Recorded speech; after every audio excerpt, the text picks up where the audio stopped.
Okay, hi everyone. So I'll be working on some turn buttons, keeping some turn buttons ready because I want to attach the tabletop, or the in this case the top of the TV unit to the with the base. So this is fun. So I don't need to buy anything fancy for this. This is such a simple thing to make turn buttons. These are like super simple, and more so with hand tools. This is a technique again learned from Paul Sellers, which like he was humble enough to say that this was not his secret, but this was like what he learned in his childhood, and uh, he shared the secret with all of us, and it's our job to just enjoy that and follow that trade secret. So nothing fancy. So I just have a stick here, like for my, I'll be making around, I believe I need around 14 turn buttons, but I can have like a couple of extra. This is, in my case, I have chosen just uh, like 1 inch wide. This way it is 7 by 8 inch. And each of the turn buttons actually pair will be a 2 inch thick. So I will get like within a 2 inch section, I will get two turn buttons. Now, so I will just set up a marking gauge to that half-inch thing. This is half an inch. Again, the fact that I use 1 inch wide, that doesn't have to be, like it doesn't have to be accurate. It doesn't have to be half-inch. Just that length seems to work just fine. So before cutting each of these pieces, I will just mark these, so that because it's easier to use my marking gauge on a longer piece of wood. I need to make sure I am marking on the side that is 7 by 8 inches. I mean, I could see visually, but so I already have a face edge mark. I need to go from both sides, so it doesn't matter. So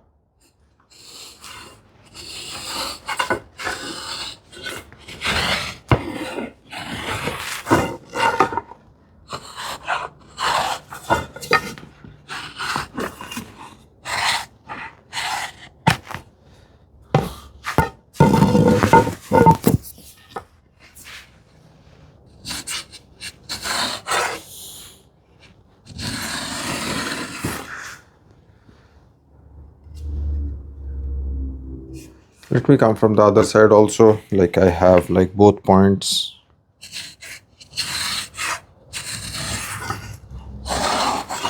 This is I will again come over like mark using the pencil on top of this. Just that marking gauge is so much easier. Doesn't have to be marking gauge. I can use a combination square and pencil if I can hold that. Now what I'm going to do is like this 7 by 8 inch thing. I have come like from one side half an inch all the way around. I will come from the other side also. Oops, sorry. I'll come from the other side also, like basically drawing a parallel line half inch. So what happens, half inch from this side, half inch from the other side.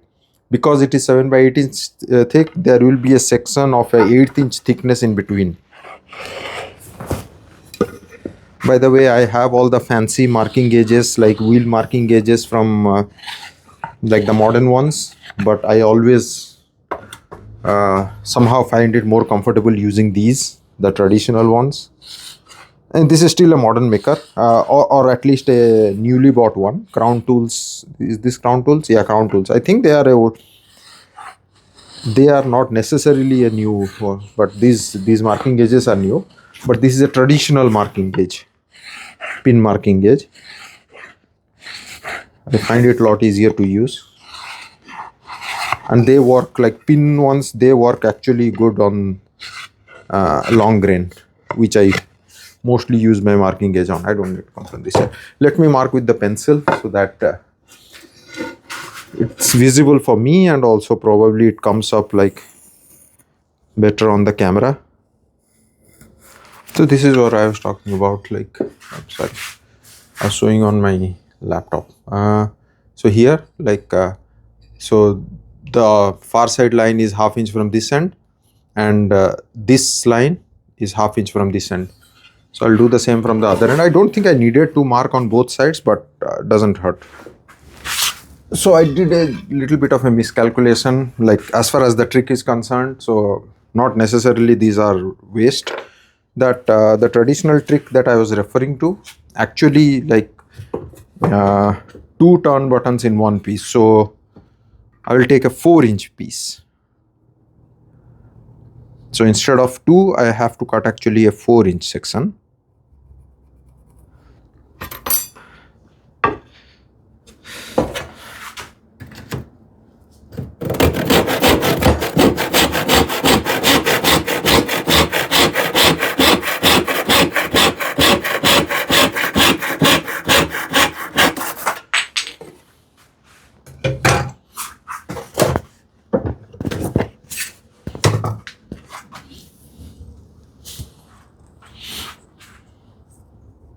Now this is a 4-inch section. Each turn button is going to be like 2-inch wide.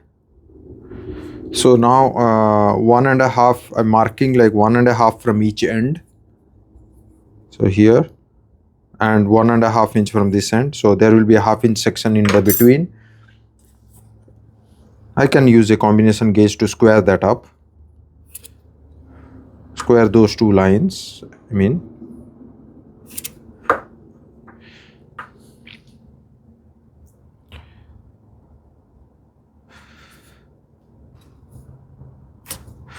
So here is the interesting part, like so from I squared this line, but as you can see here, this line is going all the way to the bottom line, and the other one will come all the way from the other side to this bottom line. I'll show you what that is.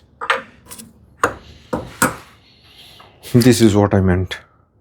So I'll be cutting this to the bottom line here and cutting this here. So this is the no man's land, and we'll see then the fun part there.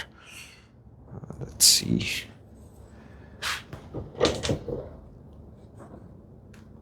Clamp whichever way is comfortable in for your vise. Let me use a thinner saw because it's such a thin section of wood.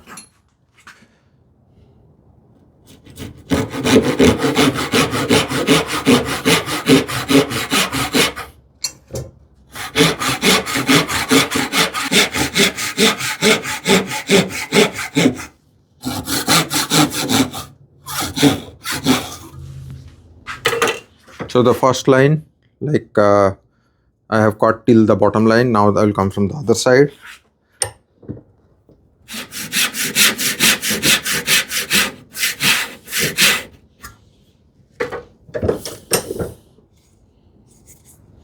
So I'm turning just to make sure that my line is parallel.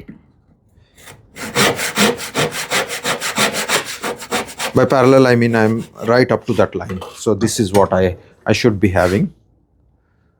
So this section is no man's land. Now the fun part is now take any raised surface. I could take anything, a block of wood, something like this, even a pencil.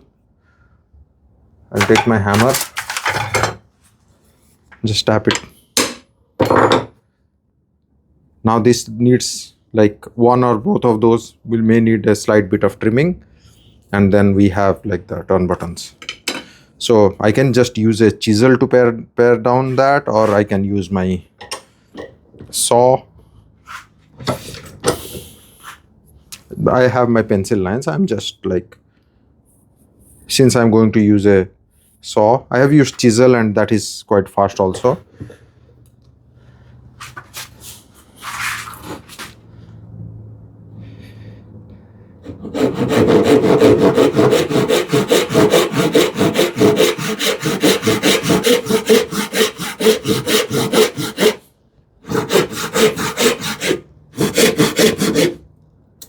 That's it.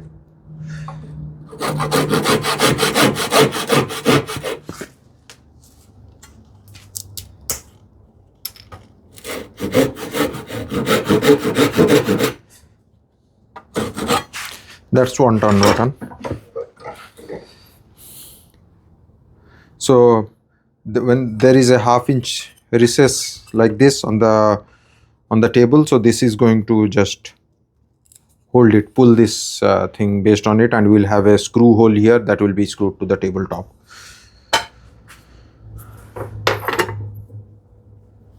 This is almost there. I don't even need to go and use my saw.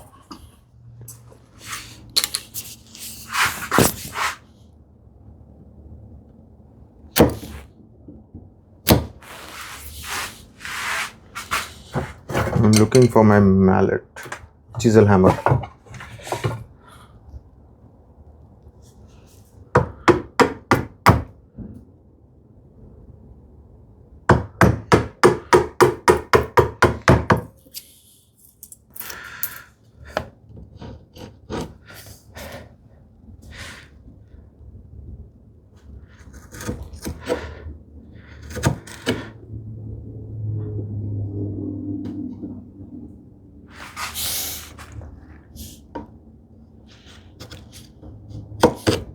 As easy as that.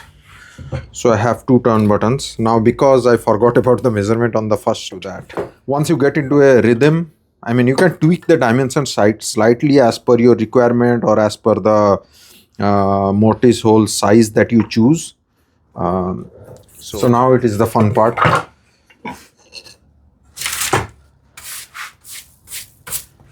I did it all together just to enjoy this part. I don't know. It's just like a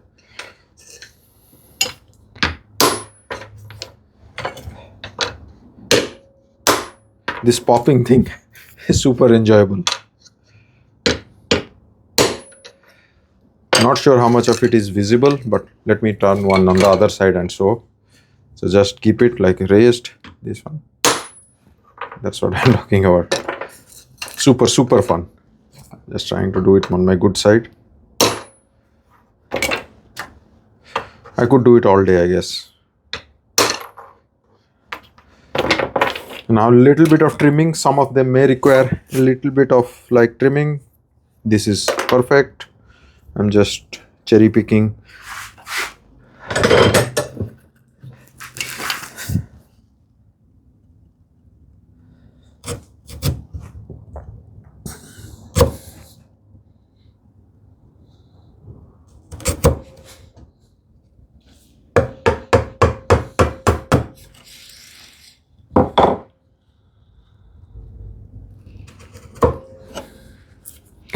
Of course, there are more fancier ways to build these or even buy ones, and nothing wrong with that, but it's so simple. I guess it's much more enjoyable doing it this way.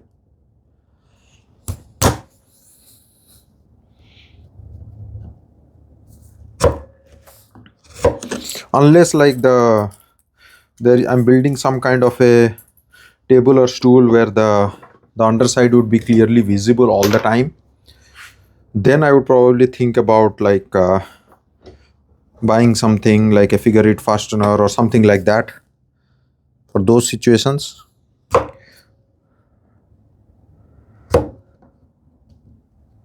But in these cases, like, no one is going to look at it other than when disassembling and trying to study how this was built. And in that case, I would rather want someone to know that this part was built by me rather than anything that I bought from market. Chisel work and plane work, have I told this before, are the two things that are the most enjoyable to me. So, and chisel is probably the easiest to sharpen. So why not use a chisel?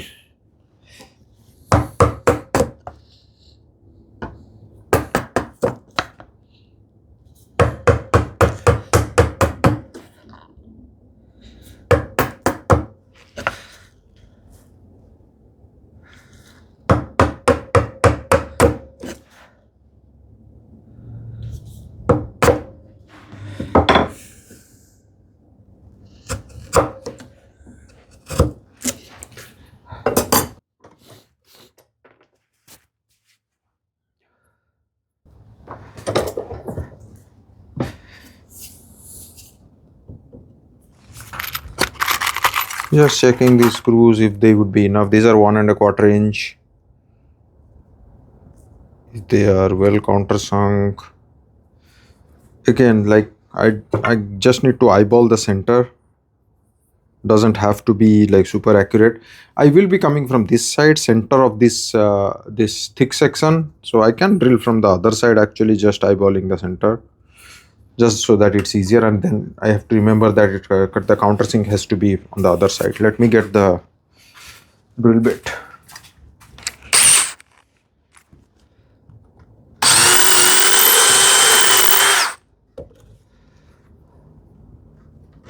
Yeah, this is a good size for this.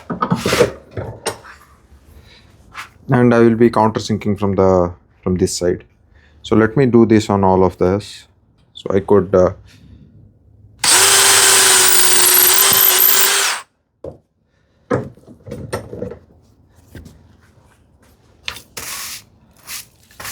I'm not sure if this countersink bit is too small or the right size. So countersink has to be on this side.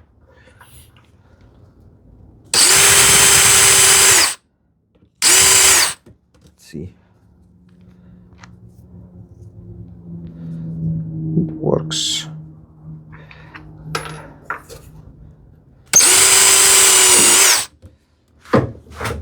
By the way, like, I hope it is understood why we use turn button. So may not be as simple for some. So the tabletop panels are, they usually, like, we want to take care of the expansion and contraction. They will be expanding across the width. So we cannot just glue it, or we have to make sure that these turn buttons hold it, like it's like they hold it in place tightly, but allow for any expansion and contraction.